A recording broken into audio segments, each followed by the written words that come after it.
Wonderful. So we're recording today. This is an interview conducted by myself, Emma Cieslik, on Wednesday, August 17th, starting right about 6:02 p.m. Eastern Standard Time for Queer and Catholic, a CLGS oral history project. I use she, her pronouns. We are recording this oral history interview via Zoom while I sit at George Washington University on campus. And Sister Jeannine Gramick sits at her location via Zoom.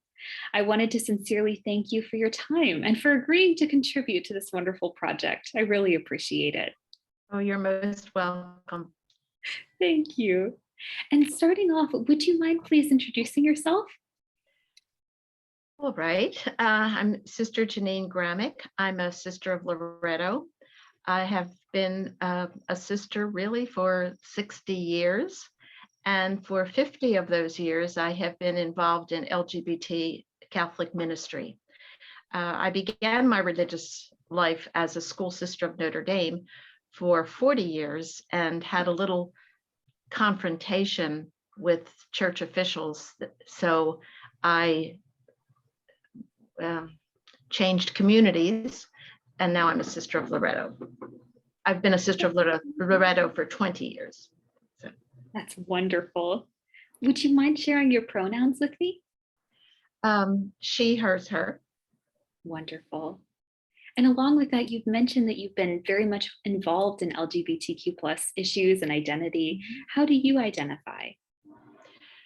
Well, I don't usually identify. I mean, for years, I did not make my orientation public, mainly because Father Nugent, who co-founded the organization with me, thought it would be better for various reasons, but he has passed away. He passed away in 2014. And actually the only time I've made it public is when I was, I don't remember what year it was, it was before the pandemic. So sometime before 2019, close to 2019, I was in Poland, and one of the people in the audience asked, and I replied that I was heterosexual. So that's my orientation, and I'm not trans. Thank you so much for sharing. I really appreciate it. So the second time I said that publicly. I really appreciate it. Thank you. You're welcome. And then along those lines as well, I'm curious, when and where were you born? I was born in Philadelphia, Pennsylvania in 1942. Philadelphia is a very conservative city, religiously. It's mostly, even today, and as I was growing up, it was the majority of the population was Catholic, very traditional Catholic. And in many ways, it is the Catholic population is still traditional, but coming along. But I entered the School Sisters of Notre Dame in 1960 as a traditional Catholic. But along came the Second Vatican Council, and that was really revolutionary. And that revolutionized my life, actually. Would you mind speaking more to that? How did it revolutionize your life? Well, I was in the convent, in the novitiate. We had table reading in those days. You would have your meals in silence, and there would be someone reading from a book, which was wonderful because you get to hear all these wonderful books. And we read a lot of books about the Second Vatican Council. And for your viewers or whoever is Catholic would know that the Second Vatican Council was really revolutionary. It opened up the church to the world, the Catholic Church to the world. Before that, there was this fortress mentality in which it was thought that if you were Catholic, you were somehow fighting the world. But the Second Vatican Council, the bishops and the documents from Vatican II said, no, we are part of the world, and we need to go forth into the world, and the world is good. And it emphasized, I think, the social justice aspect of the church. The teaching had been there, but not very prominent. And so it became very prominent. Social justice became very prominent after Vatican II. And probably because of that, the ministry thrived in the, when I say the ministry, the LGBT ministry that I became involved in, which began in 1972. And I was meeting a lot of Catholics who didn't understand. And in those days, we didn't say LGBT. We didn't even know there were transgender people. And we didn't say gay or lesbian. We said homosexual. But there were Catholics who recognized, and the Catholics, including my religious community leaders, who said that the church has neglected this group of people and they're part of the church. We need to reach out and welcome them and make them feel part of the church. So I really credit Vatican II and the people of Vatican II who supported this ministry in the early days with the foundation of what has happened. That's wonderful. And along with that, Yeah. I know you mentioned that there were some people that really spearheaded some of this work. Would you be able to identify who those people were related to your ministry? Oh, related to the ministry? In 1972, well, the only people really that spearheaded the ministry before 1972 was a group called Dignity, which is an organization for LGBT Catholics and friends and families. And that started in 1969 in the West Coast in the LA, San Diego area. And a group of, they were men, gay men, approached a priest to have Eucharist, to have Mass. And it became a weekly thing. And then people began to hear about it and it spread across the country. So when I was at the university, which is where I met the gay Catholic community, I had heard about Dignity. There were chapters in, so this was 1972 that I heard about it. And it started in 1969. And in those 3 years, there were various chapters across the country. So I and Father Nugent, who's the priest that I founded New Ways Ministry with, who has since died, he was very instrumental in starting a chapter of Dignity in Philadelphia. And when I left the university and moved to Baltimore to teach at the College of Notre Dame of Maryland, I started the chapter of Dignity in Baltimore and helped to start one in Washington, D.C. So anyway, prior to my getting involved, really the only outreach was through Dignity. So thank God for Dignity. Most definitely. Thank you. I really appreciate you detailing that. And I know you mentioned you were studying at university. Yes. Where did you attend university? I'm sorry, what did Where did you attend university? Well, I got my master's degree at the University of Notre Dame in Indiana, but then I got my PhD at the University of Pennsylvania in Philadelphia. And I chose there. I could have gone to another university, but I was from Philadelphia. My parents were from Philadelphia. So I said, oh, I'm going to the University of Pennsylvania so I can see my mom and dad and friends and cousins. That's wonderful. Yeah. And I'm curious, along the line of schooling, where did you attend primary and secondary school in Philadelphia? Well, if you were anyone from Philadelphia, if you say you're from Philadelphia and you're Catholic, you say, well, what parish? So I was from St. Bartholomew's Parish. I went to St. Bartholomew's grade school, and I went to St. Hubert's High School.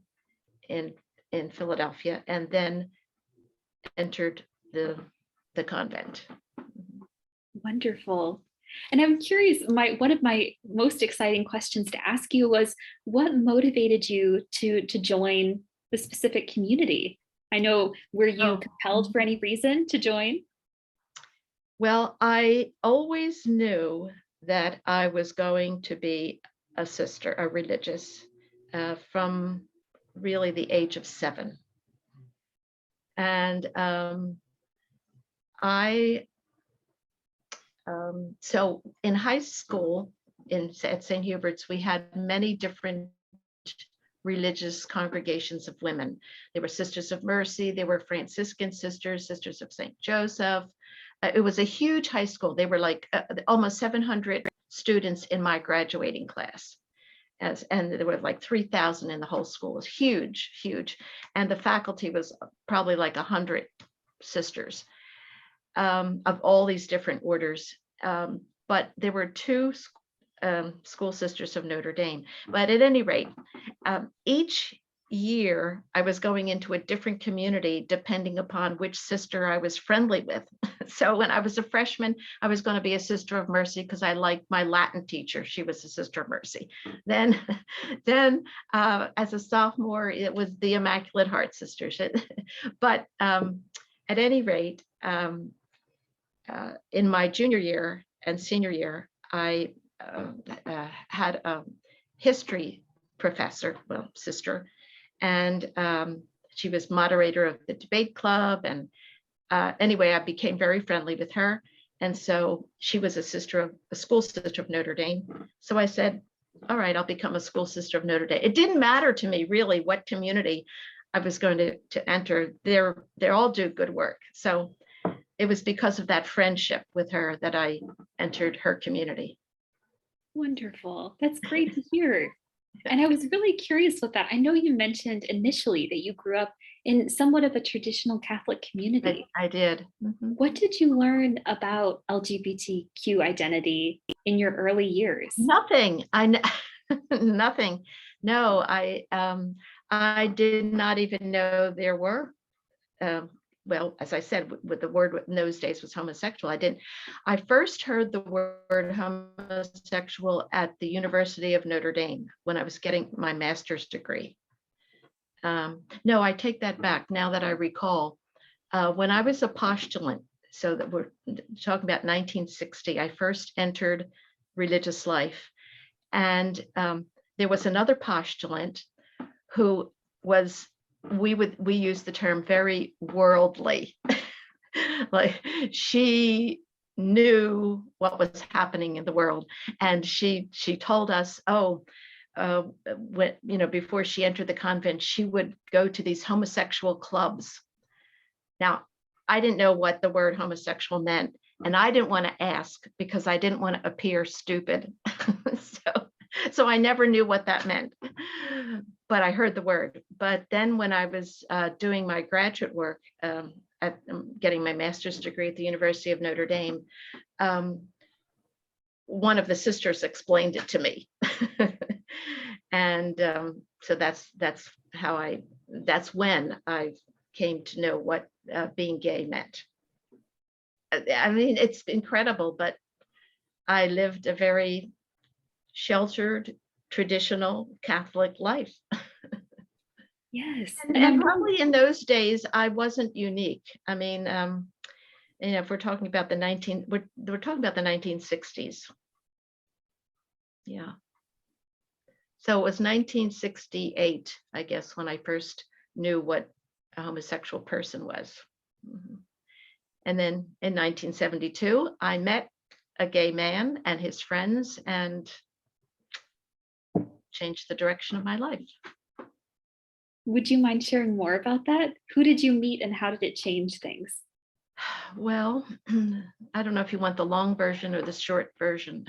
I always love the long version if you have time. Okay. Well, the long version is that when I was a student, my first year as a student, graduate student at the University of Pennsylvania, and nuns always like to save money.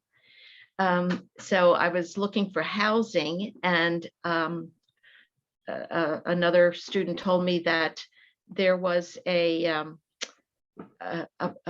Episcopal priest and his wife and their 2 children who lived in this house, and they would give the attic of their house rent-free if the person would babysit when the husband and wife went out to any engagement. And so, ooh, rent-free, wow. And all I have to do is, babysit, and it's not, their children were like 5 and 7. So they weren't babies, but someone to be with their children when they went out. So that's what I did when my first year as a graduate student.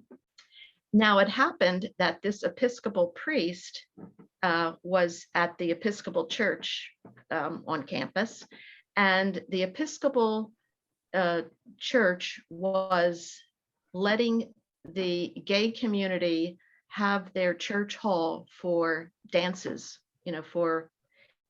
and meetings. They were engaged. The Episcopal diocese was engaged in an outreach to the gay community, and this particular parish hall was used. So, being curious, I asked the rector if there was some way I could go and to it was totally voyeuristic. But he said, "Oh, well, you can sell Cokes, or the sodas at their dance." So there I am in my veil selling Coke. And I just chatted, and it was a learning experience. And then the rector was also, shortly thereafter this dance, they were going to have a liturgy, and which is a mass, and he said he would like to have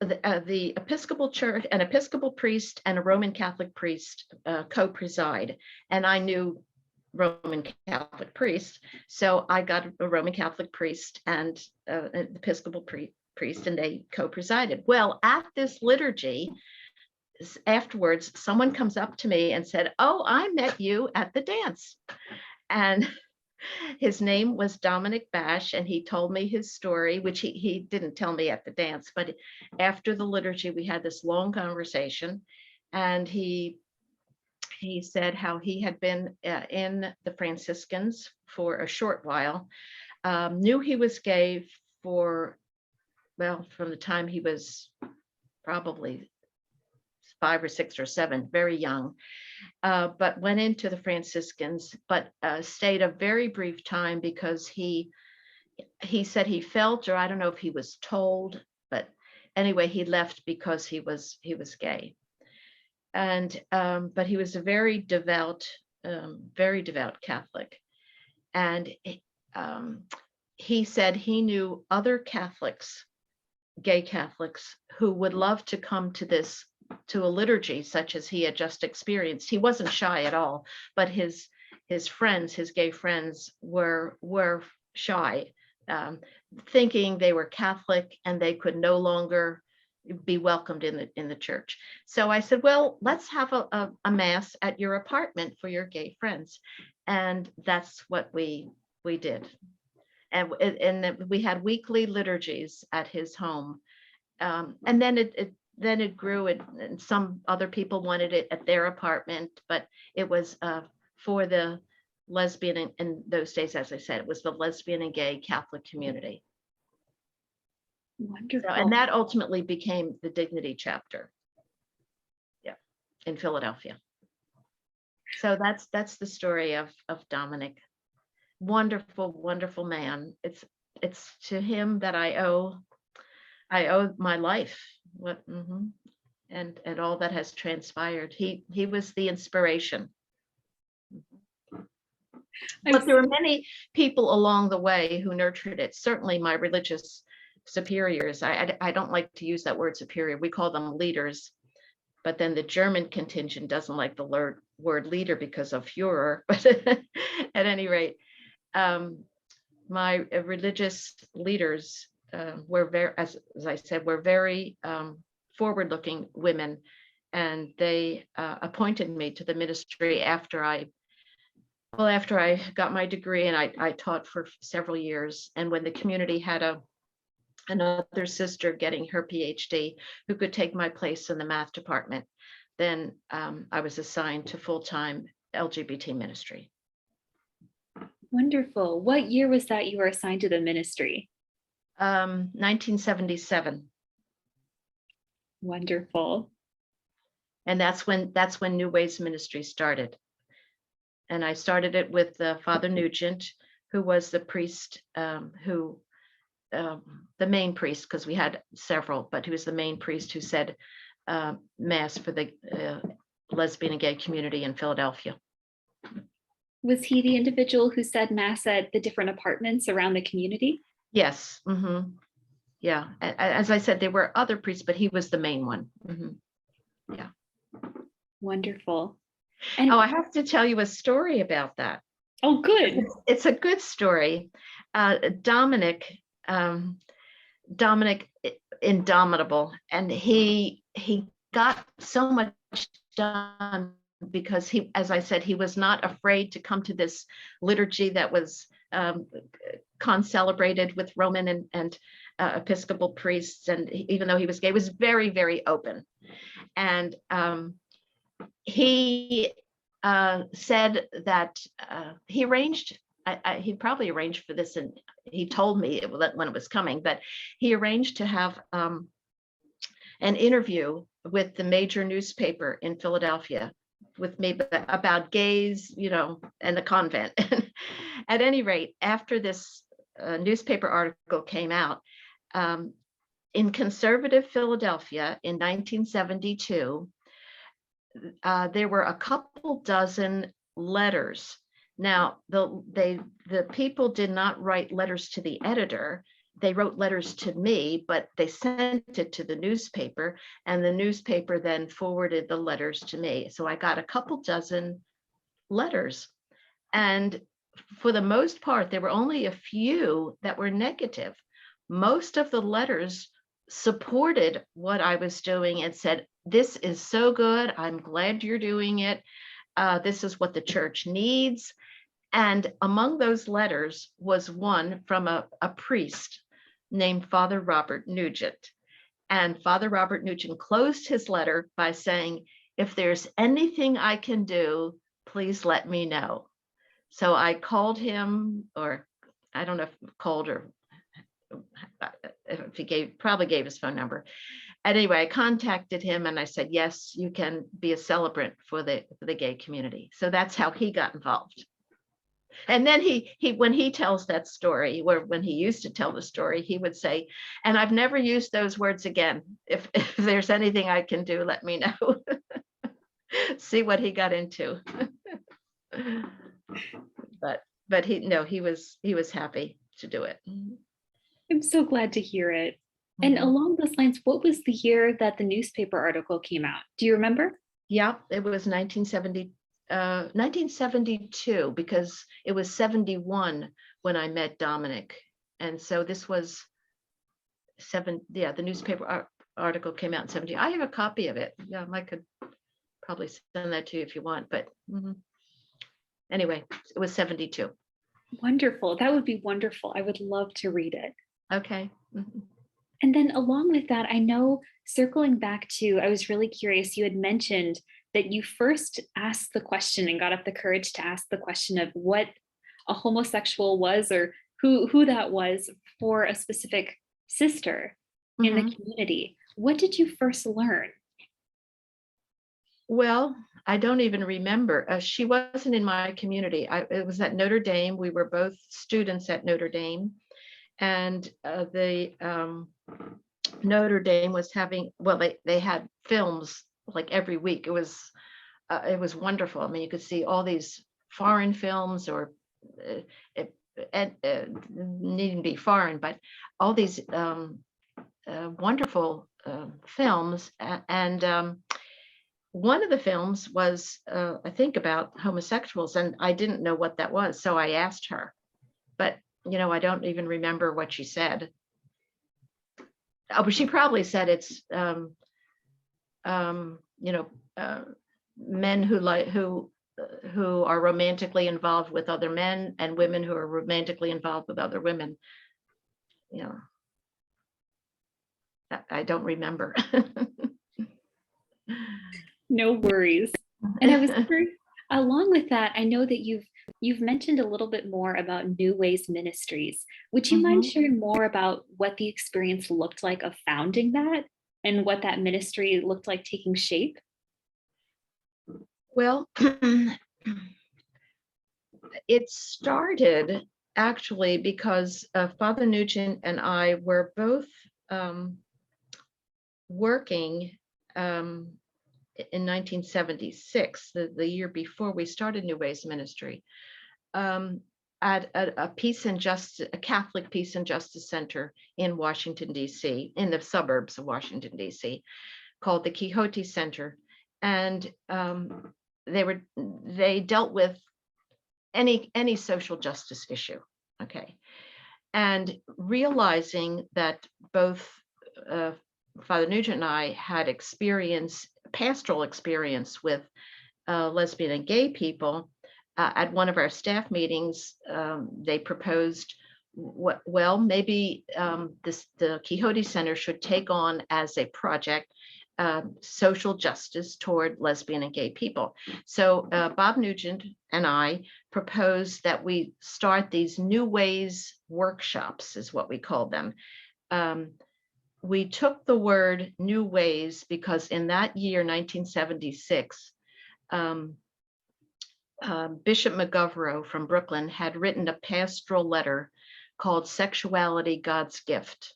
And in that letter, he talked about the need for the church to find new ways to bring the truth of Christ to lesbian and gay people. So we said, yes, we need new ways to do this.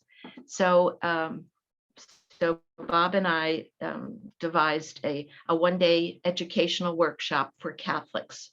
And so that's what we did. And then after doing this for a year at the Quixote Center, it was just one of the things at the Quixote Center. And we said, well, we think we should have a full-time ministry on this issue. And so we started New Ways Ministry so that we could devote full-time to this educational ministry. And it is an educational ministry. I mean, there's pastoral aspects to it, of course. You never neglect the pastoral, but we believed, and I still believe, that we need to change structures in society and in the church. And I think the way to do that is to try to educate people to see the need for the change of structure. So it's an educational ministry.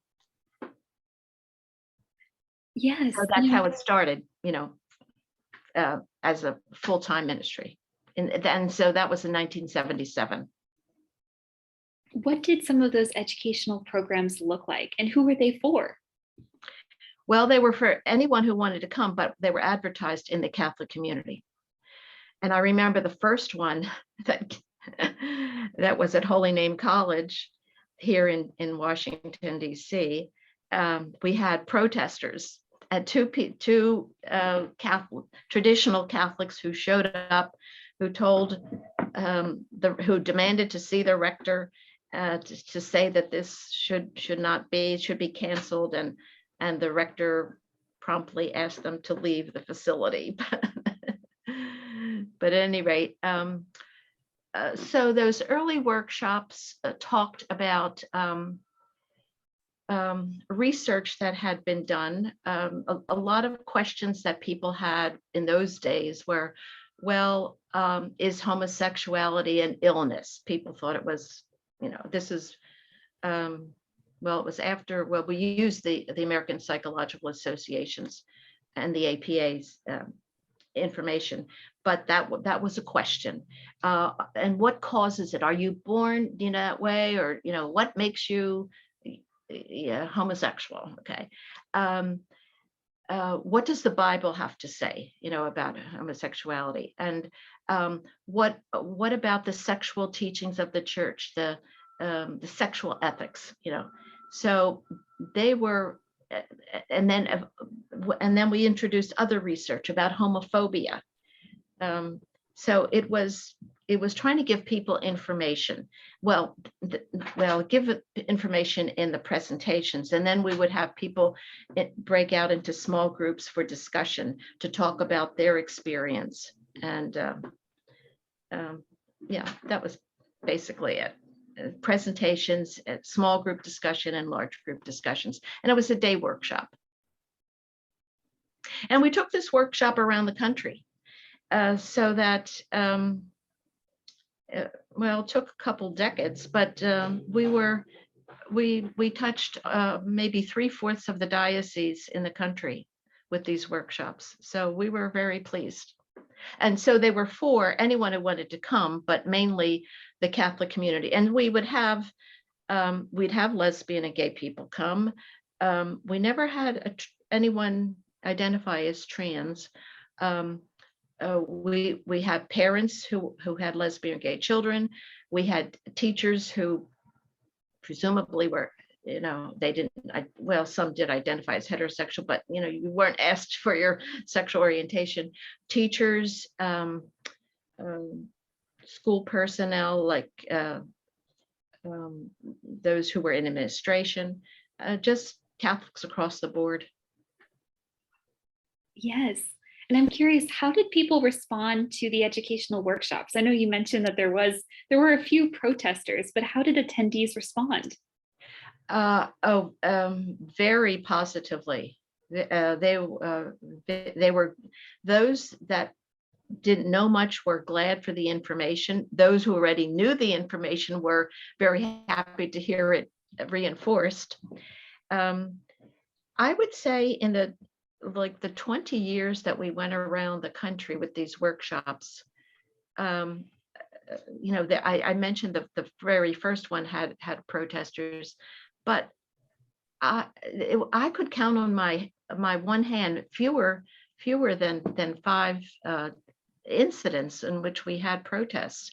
And sometimes we'd have people who came and to the workshop and you could tell they were protesting, but they were civil, and they would sit there and ask questions, and we would engage in rational discussion, and that was good. But the few times there were agitators who weren't interested in discussing at all, but that was the minority of people. But I should also say that there was disagreement, and the people maybe didn't come to the workshop, but they came to my religious superiors. And my religious superiors received more complaints than I did. And so they did the ministry for me. They were doing the ministry too. I shouldn't say for me. They were also doing the ministry. And I was just with one of my former superior generals a few weeks ago. We had a lovely conversation. I said, Pat, do you remember the time when you were telling me about this woman who called you on the telephone and was ranting and raving because she heard me on the radio talking about the ministry? And I asked you, I said, well, what was her problem? What was she concerned about? And she said, well, honestly, I think she was just upset that you were talking about the issue. That's all it was. You shouldn't be talking about this issue. But so my religious congregational leaders had to bear the brunt of a lot of protests. And one time, another provincial, not Pat, but Sister Ruth Marie May, who was, they all were supporting this 100%. And she called me and she said, well, I guess I was with her, I saw her, and she said, Jeannine, I got a call from the cardinal. I said, oh. And he was upset because somebody called him, and he told me that I should take away your faculties. And that faculties is that's a term that that's used for clerics. It's permission that a bishop gives to a priest to say mass or hear confessions or dispense the sacraments in the diocese. They give them faculties. And so she said, Ruth Marie said to the cardinal, she said, "Cardinal, I can't take away her faculties because she doesn't have any." So that was very good. And then another time she said to me, this is the same provincial Ruth Marie, she said, "Well, a lady complained because she said you were in a gay bar." Now, I'd like to know, first of all, how she knew I was in the gay bar. Was she there? But at any rate, I said, "Oh, yes, I was. I was doing a study."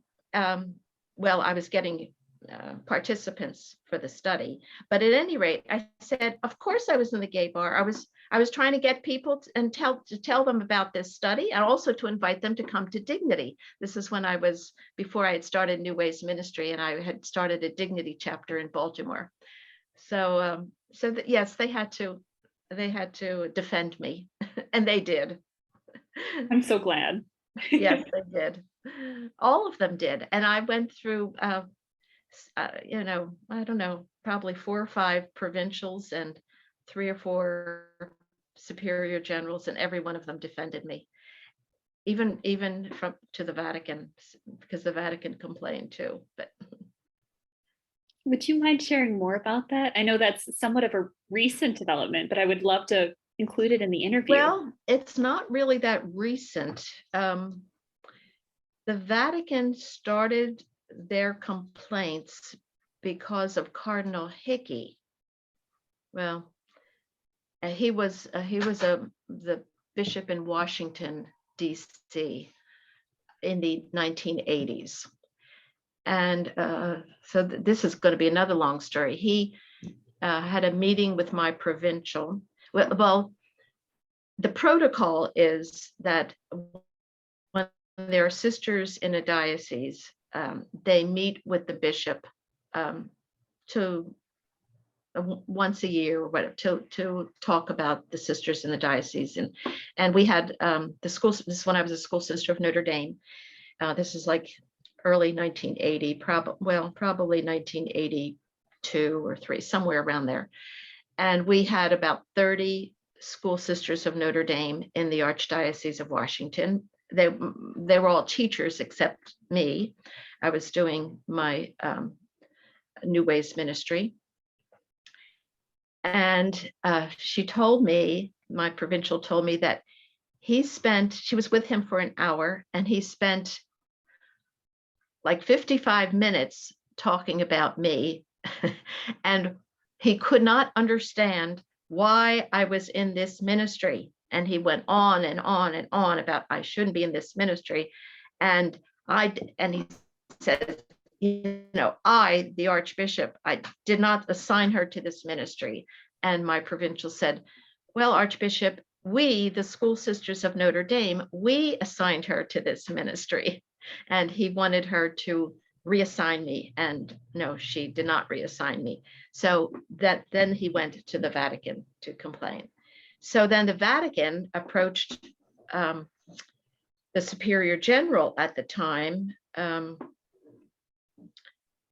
who was Mary Margaret, at that time. And the Vatican asked the School Sisters of Notre Dame to investigate me and to recommend sanctions. And so they investigated me by talking with me and, what are you doing? And, giving me, I had to give explanations. And so they responded to the Vatican that, yes, we investigated Sister Jeannine and we recommend no sanctions. Now, this happened for 3 times. The Vatican asked the community to recommend to investigate me and recommend sanctions. Oh, the first one was Mother Georgianne, and then Mary Margaret, and yeah, so there were a number of superior, and then it was Pat Flynn. But at any rate, 3 times. So, but after not getting the answer that they wanted, after 3 tries, the Vatican appointed their own commission. And that Vatican commission, and there's a whole story there, but everything is too long. The results of the Vatican commission was that in 1999, the Vatican issued a notification. And at that time, the notification, the prefect of the Congregation for the Doctrine of the Faith was Cardinal Ratzinger, who later became Pope Benedict. And so Cardinal Ratzinger, as the prefect of the Congregation for the Doctrine of the Faith, issued this notification. It was signed by Pope John Paul II, saying that Father Nugent and I should no longer be involved in this ministry. We should leave the ministry. So I took a year of discernment because, frankly, the commission was very skewed. And well, I'll just give you one example. We had meetings with the Vatican, this Vatican commission, and we had letters of support from, I would say 18, more than a dozen, but less than 2 dozen bishops, where we had gone around the country, and we entered them into the proceedings of the hearings, but we found out they were not sent to the Vatican. They were not entered as testimony on our behalf. And that's just one example. I can give others, but that's an egregious example of how the commission was not fair at all, in my opinion. So at any rate, I was hoping that there would be a reassessment, and thousands of people all across the globe, because it made international news, Catholic news, wrote to the Vatican complaining about this situation. Well, rather than initiating another hearing, the Vatican just told the School Sisters of Notre Dame, my community, and Father Nugent's community, that this has to stop. No more letters. So I was called. Well, we were both called to Rome, to our respective communities, and told that we must. And this came, unfortunately, from the School Sisters of Notre Dame. But I think they were afraid of what would happen if they didn't do it. They were not told to do it, but they were advised to do it by canon lawyers. And so they were advised that if I did not obey and cease and desist and write no more, speak no more, because I had been speaking about the Vatican Commission, not doing the ministry in the workshops, but speaking about what I had experienced in this commission. So if I did not cease that, I would be ultimately expelled from the community. And I knew this was heart-wrenching for the community, because they had supported this work all along, and they said, stop, and then after a little while you can continue. Well, that was a little pie in the sky. So I transferred to another community. I transferred to the Sisters of Loretto. So that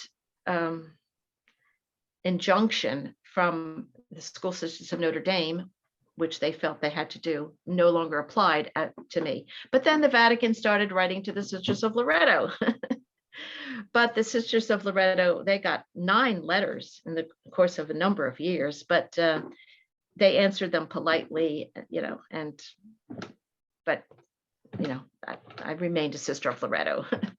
They didn't, they supported me. I'm glad. And then we have Pope Francis, and then the letter stopped, and then Pope Francis is congratulating me for my 50 years in the ministry. So it's a whole new ball game. And But I'm go ahead. Oh no, go ahead. I don't want to cut you off. No, I'm finished. I talk too much. Go ahead. No. I love hearing all of your stories. Very important to the interview. Well, so feel free if you have more to say. Your turn. I forget what I was going to say. And along those lines, I was curious, what year did you receive the letter of injunction from the Sisters of Notre Dame? 2001. No. Wait. 1999 was the notification from the Vatican, and I spent, and that was like July of 99, and I spent a year going around the country talking about the hearings that we had and how unfair they were, and asking people if they thought it was unfair to write and ask for another hearing. But the Vatican didn't like that. And so it was 2000, May of 2000, almost 9 months, like having a baby, that then the School Sisters of Notre Dame put that injunction on me. Mm-hmm. So then I spent the next year going to the Sisters of Loretto. In the Loretto process, there's a year of visiting Loretto communities to see what they're like, to see if you would like them and they would like you. So the next year was traveling to different Loretto communities. And of course, they would ask about the ministry and an opportunity to talk about LGBT issues. And the Loretto community was very progressive. So they were on board. In fact, the Loretto community, I was visiting them like 2000, end of 2000 and 2001. But in 1985, they had given, I think it was 85, they had given me an award for the ministry that I was doing. So they were already on board. And at any rate, so then the formal transfer was in 2001, but canonically, there's a 3-year period, so it became final in 2004. So that's the sequence of years. Mm-hmm. And I'm curious, as a Loretto, of course, I continue to work at New Ways Ministry and do educational works. And we also at New Ways Ministry do pastoral outreach too, because we have retreats for LGBT people, we have retreats for parents, we have we have not retreats, but I guess they're educational for schools. Yes, that would be education. We have retreats for gay priests and retreats for lesbian sisters. That's wonderful. How did those get started? I'm curious to ask. Let's see, the retreats for parents got started because parents were asking. We knew parents individually, and they said, we'd love to have a retreat. So we set up a retreat, and I think the first one we had as Bishop Gumbleton as our retreat leader, and he was wonderful. His story has been told, and there are a couple books out and new ones coming out about Bishop Gumbleton. I don't know if you know that name. A very well-known and well-loved name. Okay. So he gave the first retreat, and so the retreat for parents started because they were asking for it. The retreats for lesbian sisters began because a lesbian sister, I had lesbian sisters writing to me from different parts of the country, and I would put them in touch with other lesbian sisters so that they don't feel alone. And then there started to be a network in different cities. And finally, the network, I don't remember actually how it, the first, well, at any rate, somehow in 2000, we had a workshop. It wasn't a retreat, it was a workshop for lesbian sisters and congregational leaders, like the Mother Superiors, and formation and vocation directors. And the reason for bringing those constituencies together is the lesbian sisters would feel support from leaders. Might not be their community leader, they might not be out in their community, but these leaders who came were supportive. And then the supportive leaders would learn more how to be how to move the issue, I guess, educationally in their own communities. So we began to have those those yearly, they were yearly meetings, and they were workshops. But then after, and it's been pretty recently, it was before COVID, but maybe 10 years later, the lesbian sisters said, we love meeting with the leaders, but we'd also like to get together with just lesbian sisters. So I guess maybe around 2010 or 2012, something like that, we began to have a retreat just for lesbian sisters.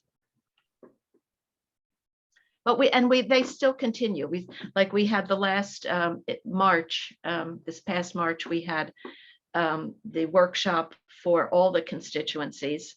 And next year we'll have a retreat just for lesbian sisters. That's wonderful. Yep. And I'm curious, what year did those retreats and those workshops start? Well, see, I'd have to go back into my computer and look at the files and look at the brochures. I can't. I know the first, it was around 2000 was the first time that we had the sisters and congregational leaders. And for the most part, we've been meeting at the Racine Dominicans retreat house outside of Milwaukee, Siena Center. That's been the home, not for all, but for most of these workshops and retreats. Mm-hmm. But they've been in different parts of the country. We had one in California, we had one in Philadelphia, we had one in Ohio, but mostly we've been outside of Milwaukee. And recently, right before the pandemic, we had a retreat there for priests, and it was they were picketers and protesters. And then when they found out we were having, like in a few months, we're having one for the sisters, they picketed and protested the sisters. But these were the people that didn't want to be, you couldn't engage in conversation with. So, yeah. I see. Pardon? Oh, I was mentioning, I see. I'm really curious. I know you spoke originally about retreats with Bishop Thumbleton. Would you mind sharing more about what those retreats looked like, especially supporting parents? Well, again, I would have to go back and look at the brochures and see the schedule, but Father Nugent and I were not the retreat leaders. We would get like Bishop Gumbleton or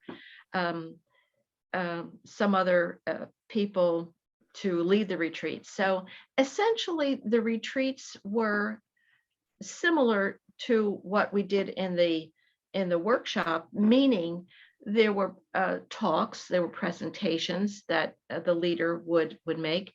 There would be small group discussion by the parents.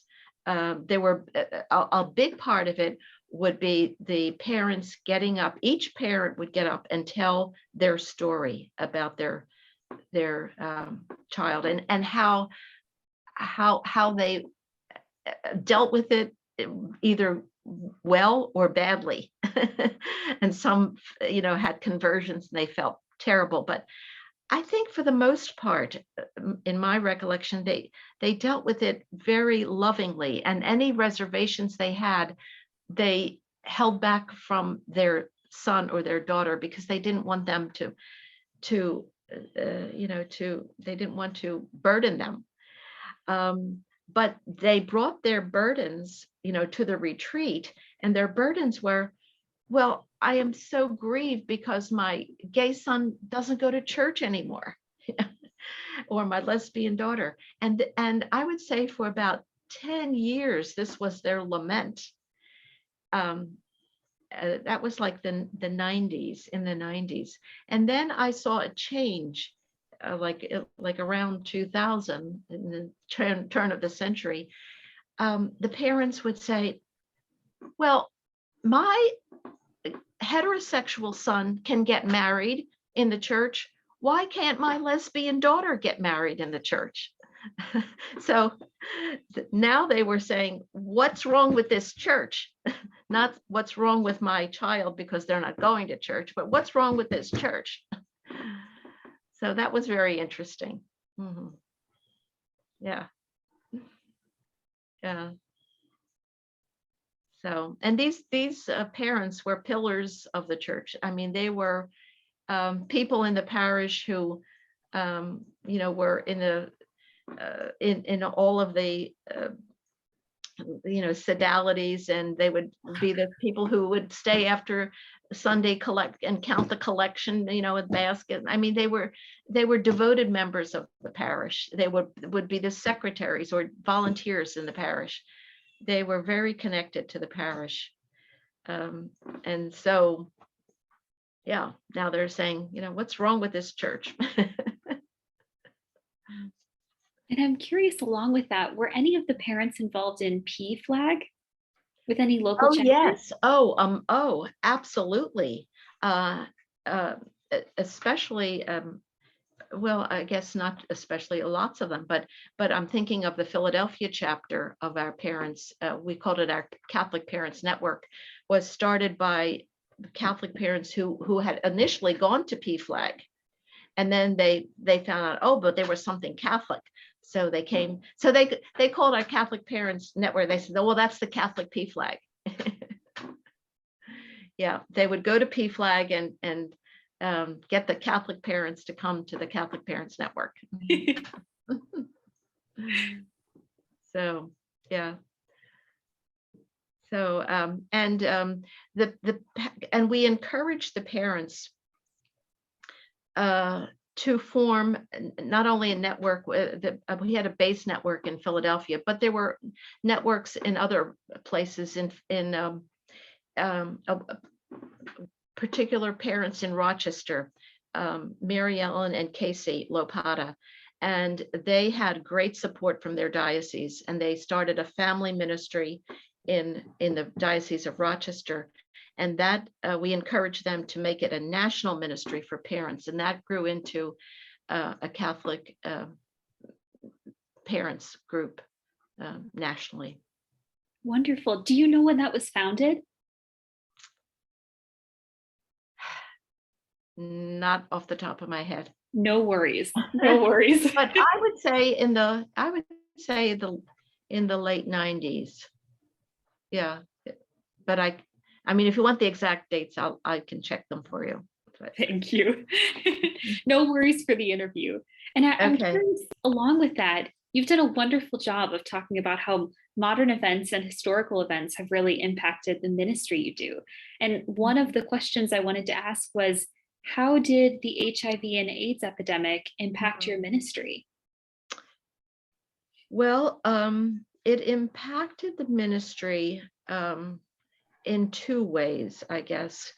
There was the prong that was reaching out to people with AIDS.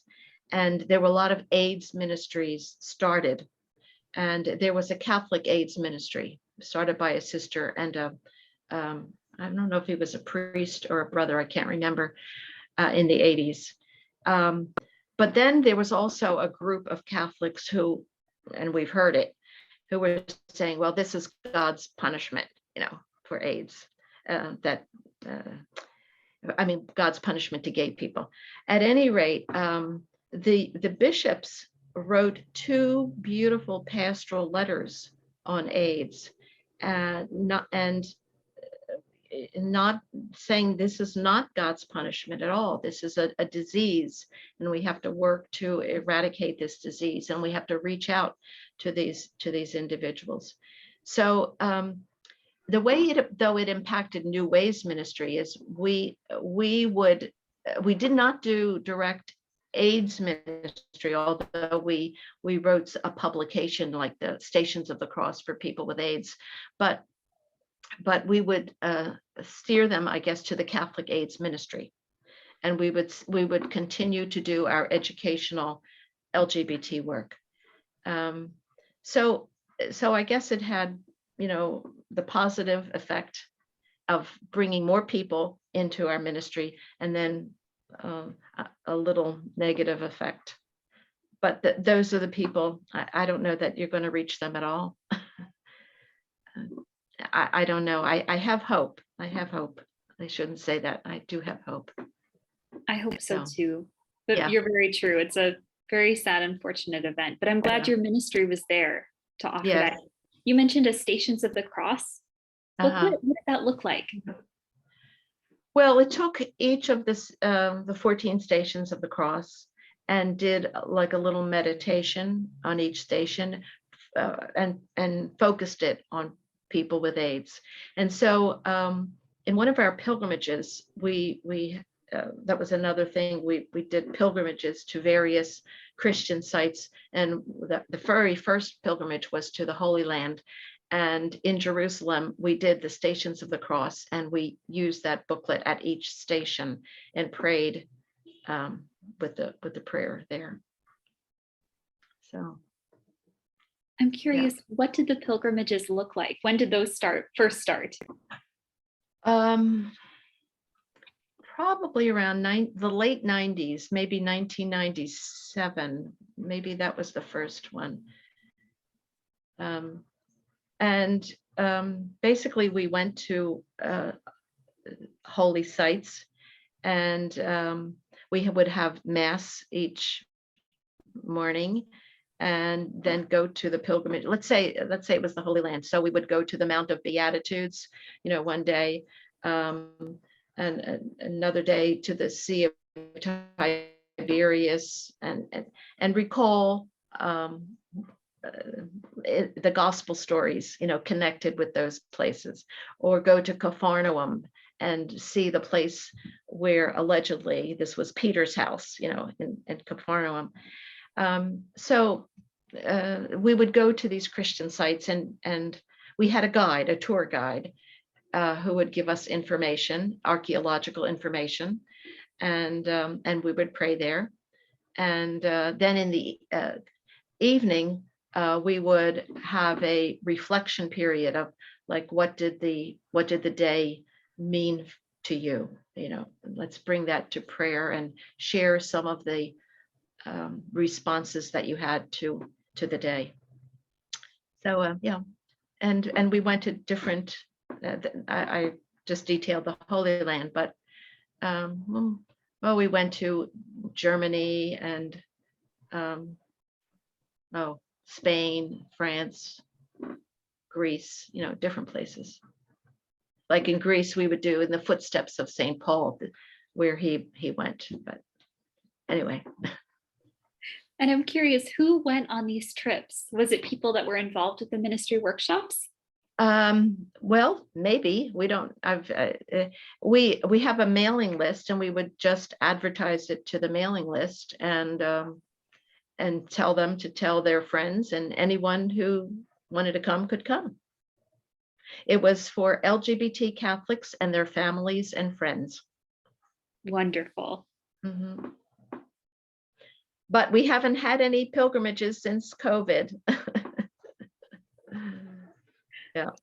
Along those lines, I'm curious, how has COVID impacted your ministry? Well, it has impacted it in um, I don't know if I should say negative ways by shutting down some of the things we did, like the pilgrimage, but opened up opportunities through Zoom, so that while we were going around the country doing workshops with Zoom, we did workshops with people in the Philippines, a Catholic college and university there. We did workshops with people in Brazil. We've had Zoom presentations in which we have people from all over the world, like zooming in. Like we've done celebrations of Pride for Pride Day, and so they come from all over the world to celebrate Pride. So in one sense, it has increased the ministry and broadened it to people that would not have been able to physically attend. So it has its benefits. So every cloud has a silver lining. Very true. Yeah. And I was curious, I know earlier you had mentioned how the transition from Pope Benedict to Pope Francis affected your ministry. What effect did that look like? Well, the biggest effect is that we have been in correspondence with Pope Francis, and that has opened up doors to people who may have felt a little intimidated by us because of the sanctions from the Vatican on Father Nugent and myself. Well, the sanctions on Father Nugent and myself came in 1999, but also New Ways Ministry itself, because New Ways Ministry is bigger than me, bigger than I, because we have, other people here, the director, associate director, and spirituality director, et cetera, et cetera. But in 2010, I believe it was, the US bishops came out with a statement against New Ways Ministry, not against Father Nugent or me, but against the organization. And that was basically because Frank DiBernardo, who's the executive director, and I were testifying for marriage equality.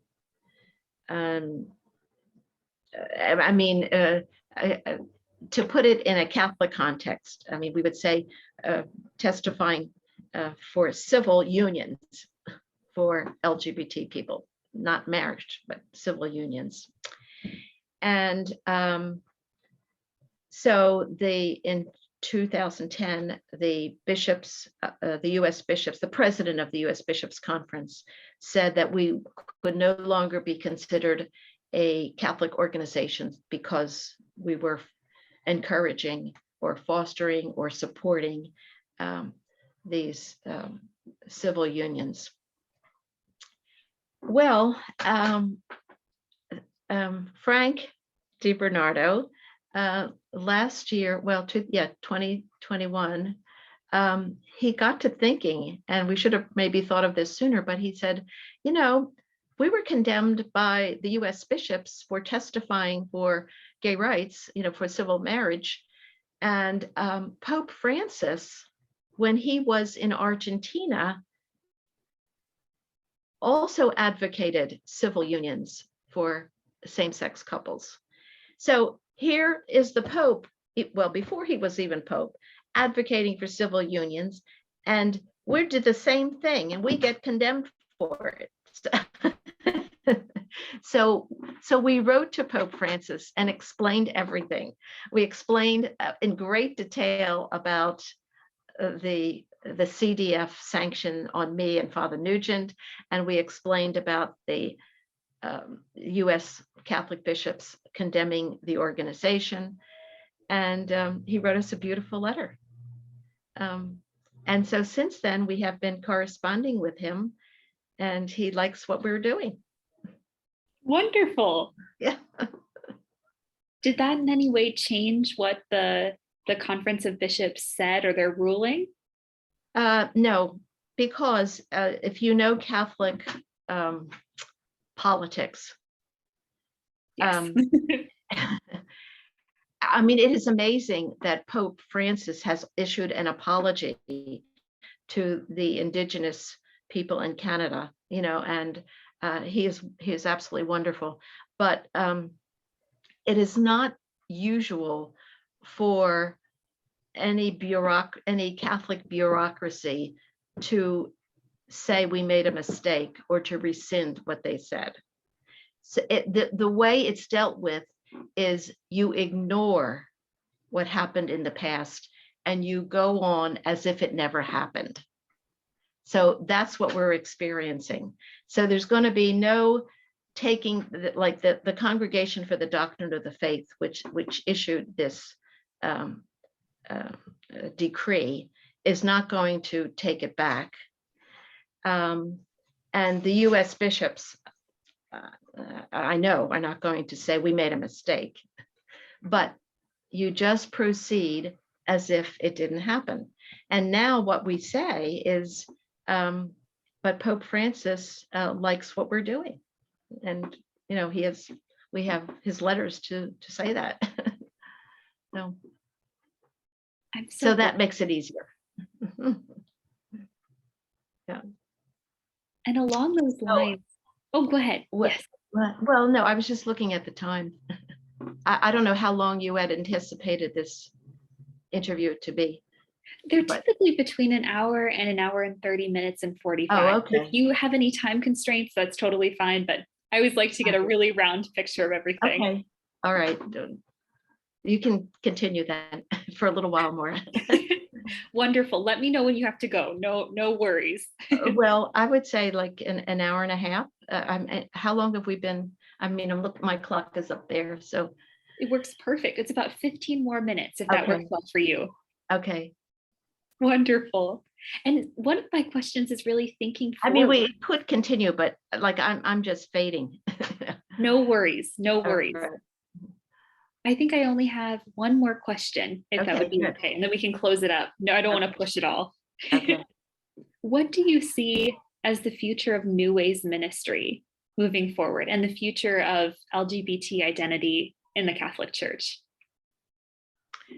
Well, the future of New Ways ministry, I think, is quite bright. And I think we will continue to have more influence in the Catholic community.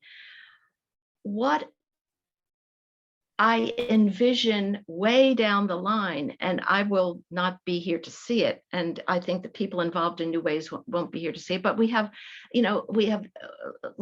what I envision is that there will be no need for New Ways ministry or for Dignity or for the Catholic Parents Network, for like it shouldn't be a big issue. But we have a long way to go because, like, I think right now the issue is the trans issue in the Catholic community. I think by and large, Catholics have accepted lesbian and gay people. I mean, if you look at the opinion polls, well over 75% of Catholics support civil rights, even civil marriage. They're not supporting sacramental marriage yet, but civil marriage. So, and that I think is due to the fact that so many lesbian and gay Catholics have come out to their families, and their families realize that these are the people I love, and they're still the same people, whether they're heterosexual or gay or lesbian. It doesn't matter.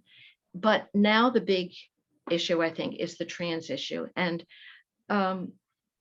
there are some very courageous transgender Catholics coming out, but they're fewer and far between. And that's the issue I think that we have to grapple with now. But long term, like my vision is that we won't need, there's an organization called Trans Catholic, started by a wonderful trans woman who's a friend of ours.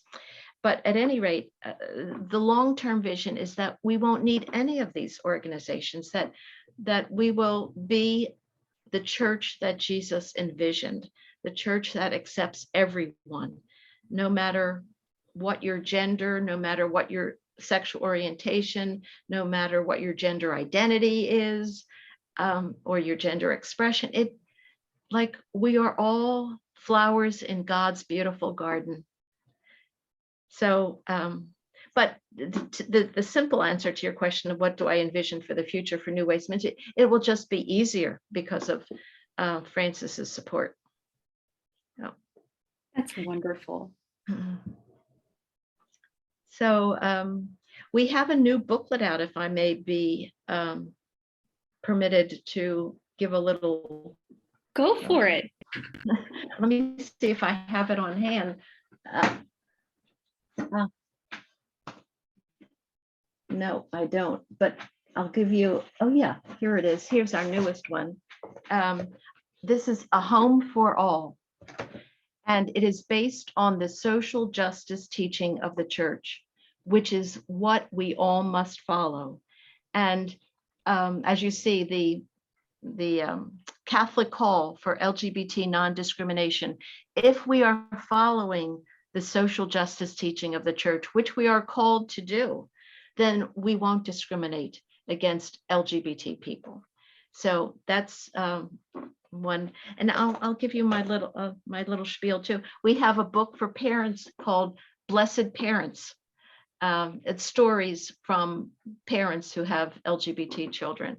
And then I mentioned lesbian nuns, and we have even a bigger book called Love Tenderly: Sacred Stories of Lesbian and Queer Religious.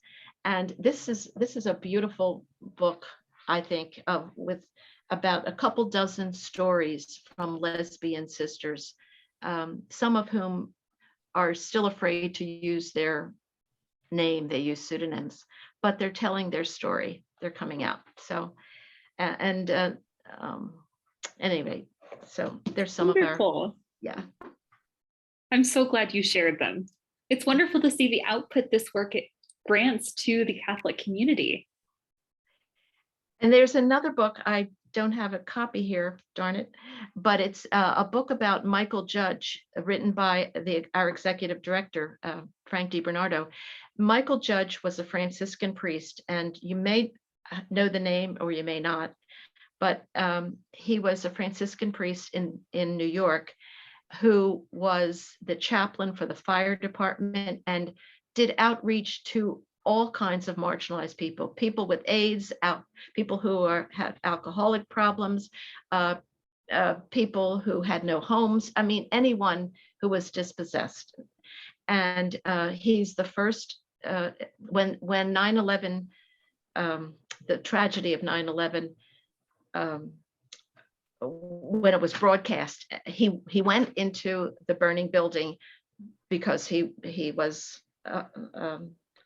a chaplain, and he went to save people, but he was the first one carried out. He was the first victim of 9/11.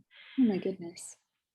And he's called the Saint of 9/11, and he was a gay priest, and so we are hoping that he will be canonized as our first known gay saint. Of course, we have gay saints, but it's not recognized that they're gay, but he was a gay priest. So that would be wonderful. I'm so glad you included that in the interview. Yeah. So there you go. Wonderful. Along those lines, was there anything else you'd like to include before wrapping up the interview? No, my mind is so dizzy. I can't think of anything else. No worries. I wanted to thank you so much for participating in this interview for Queer and Catholic, a CLGS oral history project. I'm going to conclude the interview now. I really appreciate your time and help in support of this project and all of your work in support of the LGBTQ+ community. And I want to support you and the Pacific School of Religion. What you're doing out there is wonderful. Thank you so much. Here, in fact, we've had some of our sisters here do, I don't know what it's called, but a little little Zoom session, I guess, with your group. That's wonderful. I'm so glad to hear it. I know they're working right now to develop a Catholic roundtable as Good. part of their Excellent. Center for Studying Gender and Sexuality Studies. Wonderful. Well, Thank you. blessings So much. on all that you're doing. Thank you so much. It was so wonderful meeting you. You're welcome. Nice to meet you too. Thank you so much. I really appreciate it. You're welcome.